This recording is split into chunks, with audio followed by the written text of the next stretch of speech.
문재인 대통령이 조금 전 중소기업중앙회에서 신년회를 열었습니다. 작년까지 경제 구조의 큰 틀을 바꾸는 시기였고 올해는 국민이 정책 성과를 체감할 수 있도록 노력하겠다고 말했습니다. 네, 청와대 취재기자 연결해서 자세한 내용 알아보겠습니다. 강민경 기자. 네, 청와대에 나와 있습니다. 문재인 대통령은 조금 전 여의도 중소기업중앙회에서 더 잘 사는, 안전한, 그리고 평화로운 대한민국을 주제로 한 신년회를 열었습니다. 대통령이 중기중앙회에서 신년회를 주재한 건 이번이 처음인데요. 그만큼 경제 관련 메시지가 강하게 녹아 있었습니다. 문 대통령은 작년에 사상 최초로 수출 6천억 불을 달성하고 국민소득 3만 불 시대를 열었다면서 매우 자부심을 가질 만한 성공이라고 말했습니다. 다만 올해 우리 경제 상황은 중대한 도전에 직면해 있다고 했는데요.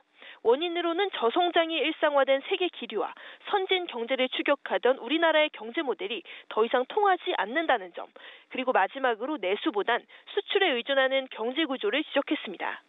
문 대통령은 이 모든 문제를 고치기 위해서라도 경제정책의 기조와 큰 틀을 바꾸어야 했다고 말했습니다. 다만 여태까지 시도하지 않았던 일인 만큼 경제 상황에 대한 논란은 컸고 또 내일을 기다려야 하냐는 뼈아픈 목소리도 들려왔다는 점을 인정했습니다. 그러면서 2018년에 경제정책 방향을 정하고 제도적 틀을 만들었던 만큼 올해는 정책의 성과를 국민들이 체감하도록 최선을 다하겠다고 밝혔습니다. 네, 이야기를 들어보면 주로 경제 관련 언급에 치중했다라는 생각이 드는데 그렇다면 이번 신년 인사의 주요 단어를 뽑자면 어떤 내용이 들어갈까요? 네, 문 대통령이 직접 뽑은 단어 두 개가 있습니다. 바로 공정과 일자리입니다. 일단 문 대통령은 다 함께 잘 사는 사회로 나아가기 위해서 사회 안전망을 높이고 불평등을 극복하는 한편 공정한 경쟁을 지원하겠다고 말했습니다.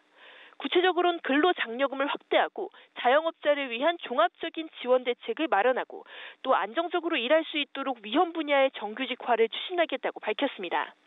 문 대통령은 또 일자리를 확충하겠다고 다짐했는데요. 이를 위해서는 창의적이고 혁신적인 경제 분야를 만들어야 한다고 말했습니다. 4차 산업혁명 시대를 대비하는 차원에서 제조업을 혁신하고 기업이 투자하기 좋은 환경을 만드는 데도 힘쓰겠다고도 했습니다. 한편 문 대통령이 경제 비전을 밝힌 자리에는 이재용 삼성전자 부회장과 구광모 LG그룹 회장 등 대기업 총수들도 참석했습니다. 네, 남북관계 그리고 평화에 대한 구상도 함께 밝혔는데 이 부분도 정리해 주시죠.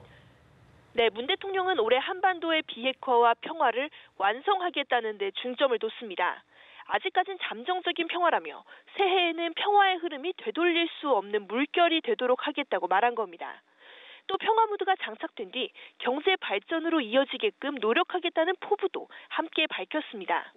한반도 신경제 구상을 실현하고 북방으로는 러시아와 그리고 남방으로는 아세안과 교류하는 평화와 번영의 공동체를 만들 것이라고 말했습니다. 김정은 북한 국무위원장이 어제 비핵화 의지를 강하게 드러낸 만큼 서울 답방 등 주요 현안에 대한 구체적인 언급이 있을 것이란 분석도 나왔었는데요. 다만 오늘 신년사에서 이런 부분은 담기지 않았습니다. 지금까지 청와대에서 연합뉴스TV 강민경입니다.